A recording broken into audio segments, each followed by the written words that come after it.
So where are my NFT images stored? If you've listened to the podcast, the Nifty Business Show, episode number 388, you'll hear that I said that the NFTs are actually not entirely on-chain, with the exception of a few projects. And this one right here is On-Chain Monkeys. And as far as Ethereum, this is how you're going to figure out where this image actually is hosted, because we know that the NFT is actually the token itself, but the image is a separate thing. So they can be the same, they're linked, but however, they're actually different files altogether. So as far as going to the details is where you're going to do that. Depending which blockchain you're using, Solana is going to be different, but this is going to be Ethereum. How we're going to do this, you're going to look at the contract, clicking that information, you go to the contract, read the contract, and when you come to this page right here, you're going to see something that says token URI. And as you saw, that was token number 1. So I'm going to press the number 1 right here and click query.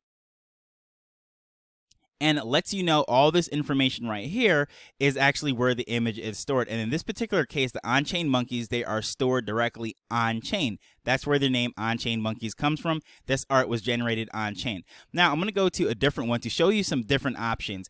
And this one right here is the Bored Apes. Of course, no introduction needed. Same process is going to go. This is stored in a different place. However, you can see that it's the same process. You're going to look at the contract. And once again, we're going to come down to here. We're going to look for the token URI. We click that, and we're going to click number 1, or whichever token that it is that you're looking for, but they're all going to be stored in the same place. And there we can see that is an IPFS string. So this is stored using the interplanetary file system. It's a decentralized file storage system. So that is the better option than, say, storing it on an Amazon AWS or some centralized service, as I explained in episode number 388 of the Nifty Business Podcast. But now we're going to go on to another one, and we're going to see a different option as to how this is. Now, usually with these 3D projects such as Clone X and everything, the reason why all this stuff is not stored on chain to begin with, regardless if it's 3D or not, is because it is absolutely very expensive to store this information. But now with these 3D projects, it's even using the IPFS, depending how it is. You want the people to download them, use them to create characters and what have you.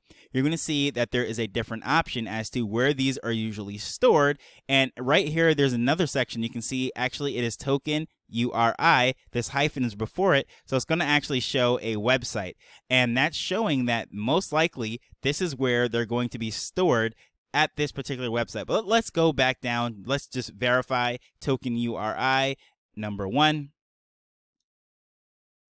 Query where that is, and you're going to see there is a string resolving to the website that we saw up there. So why is it that On-Chain Monkeys are stored on chain? As you can see, this art is very basic, very rudimentary. This was created directly using the code on chain, so it doesn't take up anywhere near as much information as the Bored Apes. The Bored Apes images now are stored using IPFS because there's a lot more detail, and to store this on chain would be very expensive. And the next step up, which is using Web 2 infrastructure, would be something like a Clone X, or these 3D projects have massive files that need to be accessed for people to then download and create their images. So there's really 3 images, or 3 ways these are actually stored. Number 1, this is directly on chain, as you can see, On-Chain Monkeys. Number 2, IPFS, Interplanetary File System, Decentralized Web3 Storage. And number 3, it is using the traditional Web 2 storage on a server, and that is because these files are massive, and this stuff has to be downloaded in order to create these characters. So hopefully you found this interesting. This was helpful as a supplement to the podcast, because this is something that's very visual, and unlike on a podcast, it just helps to see how this is done. So if you're looking for a daily NFT podcast, you can listen to it in your favorite app, or going to the niftybusiness.show/listen, and it will pull up this page right here, so you can decide which app you want to listen to.